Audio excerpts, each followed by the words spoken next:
Hello, hello, hello. We're doing a film review. We're doing one of those movie reviews that no one will end up seeing because of the algorithm.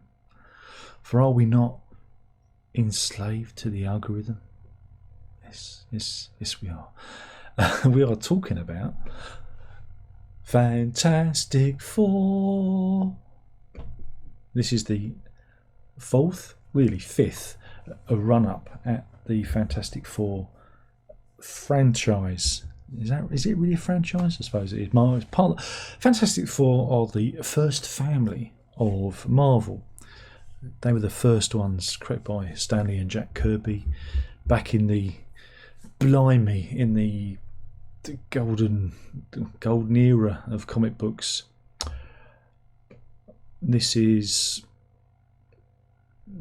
been a long time. It's been a long time coming. Again, especially when you think of who the Fantastic Four are. They were kind of integral to the Marvel universe, but because of rights issues, because Sony owned them, like they own Spider-Man, it's taken a long time for Marvel to pull them into the cinematic universe, the Marvel cinematic universe. So yeah, it's taken a bit of time. It's taken a bit of time, which is kind of shaped. It's kind of shaped the whole shape of the movie. It's shaped the movie because they do not exist in the Marvel Cinematic Universe so far. Was it Earth 616? They've had to come up with a story where they do exist, and so we're on another virtual world, one of the multiverse worlds. This is Earth 828. That's where it's based on. So that's the start off point. So you've got to be au fait with the whole multiverse thing. We're on a different Earth, and you can tell it's a different Earth because we're in a retro futuristic 1960s where they're a bit like the Jetsons, and this is the perfect way to introduce them. Many years ago, I pitched my Fantastic Four movie on this, well, not this channel, but on my old channel, I think, and I basically improvised a script. I think it was a coffee time kind of story, morning thing. And I said it needs to be set in the 60s. My version, they're battling the Mole Man. The Subterranea, falls upon them all, and because there's a big battle. Starts with a big battle, and Sue Storm holds up all the rocks, but it falls upon them, and they think that they're gone. No one can dig them out. There's reasons why they can't be dug out. Everyone thinks that they're dead and buried and finished, but they're transported to the future. It's magic. They're kind of dug up, frozen in time in future, MCU, and they take on Prince Namor. I think I came up with that idea. So when they said that we're setting this in the 60s, I was very happy. I was very, very happy because I think that's what you need to do to establish them. Now, this movie was directed by Matt Shakman. 4 people wrote the screenplay, and another 4 people wrote the story. Matt Shakman is probably best known for his work on WandaVision, which is another Marvel product. It's a TV show, very good, enjoyed it. And so, again, in that show, we had many different TV genres played out. So some were set in the 60s, some were set in the 50s, 60s, 70s, and so on. And so we have that kind of visual aesthetic. The really good thing I like about this movie is the look of it. I think the look of it is just perfect. It's perfect for the Fantastic Four. I thought the design was I thought it was great. Loved it. Should we do a spoiler? No, there's no real spoilers in this. There's no real spoilers in this because they're an established characters. Them all. You know who the villains are going to be, and you know how it's going to pan out. But I'm not going to talk about big plot points, but you kind of know. There's a familiarity there. Like Superman, there is no real introduction to them. There's no origin story. It's told by Mark Gatiss, who turns up. He turns up playing, was it Ted something or other? Ted Baker. I can't remember this. I'm trying to find a name in the cast list. Ted Gilbert. I'll get there in a minute. I knew we'd get there. So that he is a talk show host, and he says it's been 4 years since they burst onto the scene. He talks about how they get their powers. It's little interstitial videos, and you're introduced to them very quickly. Again, very much like the new Superman movie, and the film hits the ground running. It concerns Reed Richards, Mr. Fantastic, Vanness. That's played by Pedro Pascal.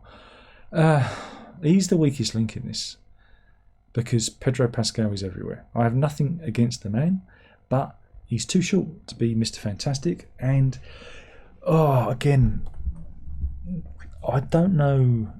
Well, I guess they were playing it because he's in a different universe. He's playing him as the unsure.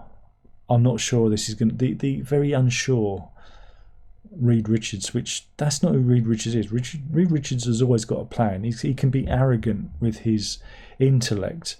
That's who Reed Richards is. This guy's a bit I don't know. And I just didn't like him as Reed Richards. And there's a scene in it when they see the baby, and he should have cried. He should have cried when he sees his son, inside Invisible Woman, Sue Storm. But he doesn't. He doesn't. How can I put it? He just doesn't come across as a particularly heterosexual actor. The chemistry between him and Vanness Kirby was non-existent. That's just me. That's just me saying it. I don't think he was good in the role. Vanness Kirby, is all right. Sue Storm, though, I think her hairstyle at the start of the film was completely wrong for the time it was supposed to be set in. It was a bit too modern, and I think the hairstyle she had at the end of the film should have been the hairstyle she had at the beginning. These are niggles. Ebon Moss-Bachrach is Ben Grimm the Thing. Again, CGI for most of the film. So his performance is okay. He's all right in it. And Joseph Quinn, known from Stranger Things, Eddie Munson, he has blonde hair and blue-eye contacts to play Johnny Storm, the Human Torch. Chris Evans played it, didn't they, in the previous film? Yeah, he's all right. He's okay. And Julia Garner turns up as the Silver Surfer, female version, as Shalabow. I think it's quite important that she's female in this, because again there are plot points involving children that kind of makes her motivations more maternal, and I think that works. I like that. I think it was a different take on it. I think it was needed. And of course Ralph Ineson, probably best known for The Witch, plays Galactus. Bayek, that's a nice planet they got there, I'll take it. Bayek, that's how they should have played it. He plays Galactus, and that's it. They open with Galactus, as the villain. It's okay. So the plot is this: Galactus wants the Earth, and the Fantastic Four have got to deal with it. It's a big storyline to hit them with. I liked it, but I think some of the plotting was a bit, you don't really. You get the feeling that there was more film, because I know John Malkovich was there. He was going to be in it, but his villain was cut from the film. It needed them battling villains at the beginning. There needs to be a bit in the beginning where they're battling villains, so you see them battling villains. You only get little brief flashes of that. There's a lot of family stuff at the beginning, and that's okay. but it's a bit slow. It's a bit of a slow burn to get to the bit where they go and see Galactus, and then it kind of starts. That bit's a bit slow, and it needed to be punctuated with a bit of action, seeing the family working together, so who they are. For the people that are not into the Fantastic Four, it just needed a little bit of action at the beginning, just to kind of cement who they are.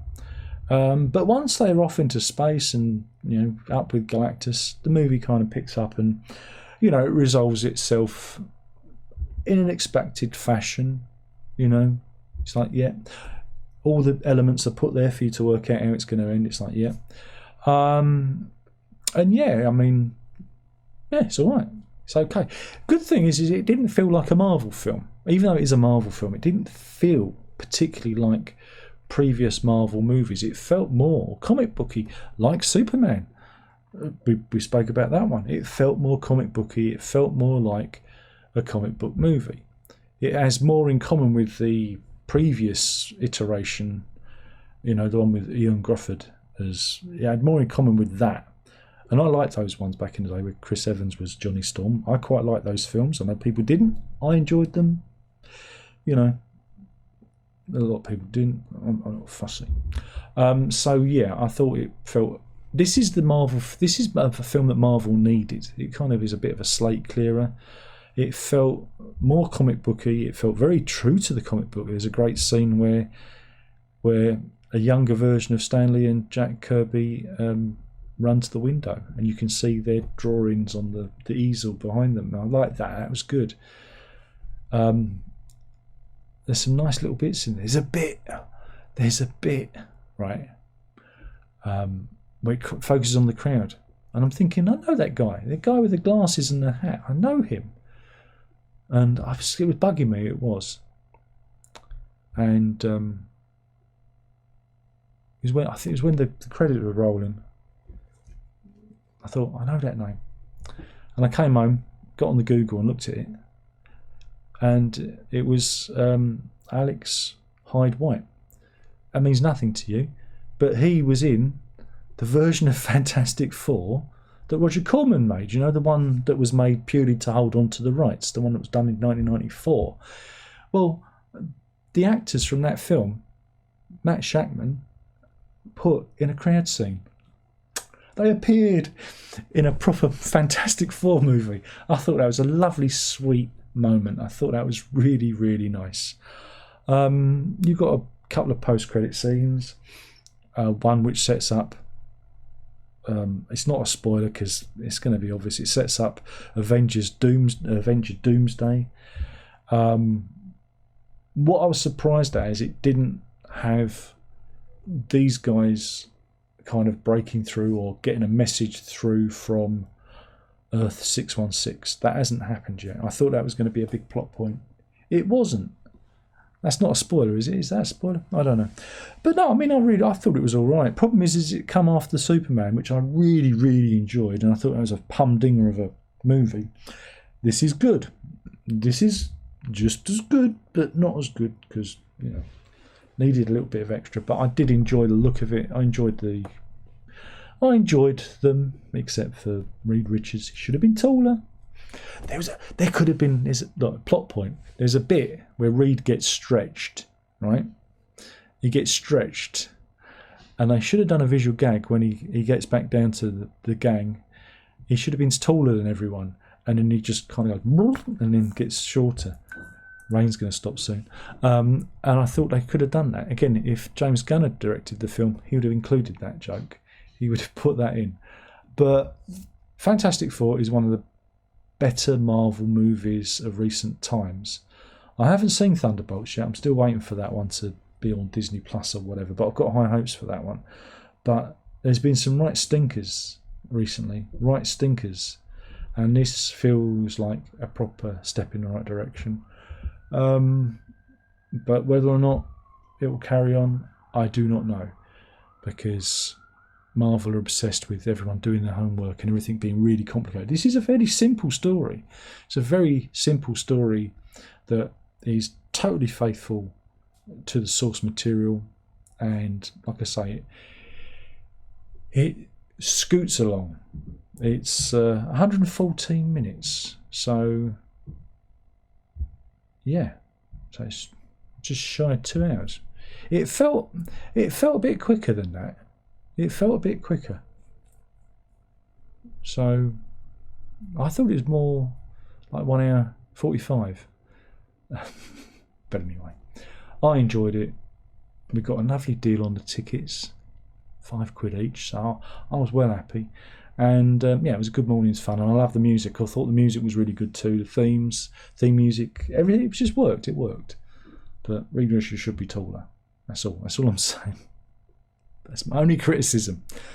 Anyway, thank you for watching. I've whittled on about Fantastic Four, wrong side, Fantastic Four, which is now out there in the cinemas. Go and see it. Or go and see Superman first, obviously, because it's the better film. And then go and see this one afterwards. You know? And it's the best rendition of The Thing as well. It's the best one. It's the best one. So, but yeah, a lot better than Fantastic, obviously. I mean, crikey, anything could be better than that. But yeah, so yeah, go and check it out. And that's it. That's the review. Thank you for watching. There's only one more thing left to say from me, and that is ta-ta.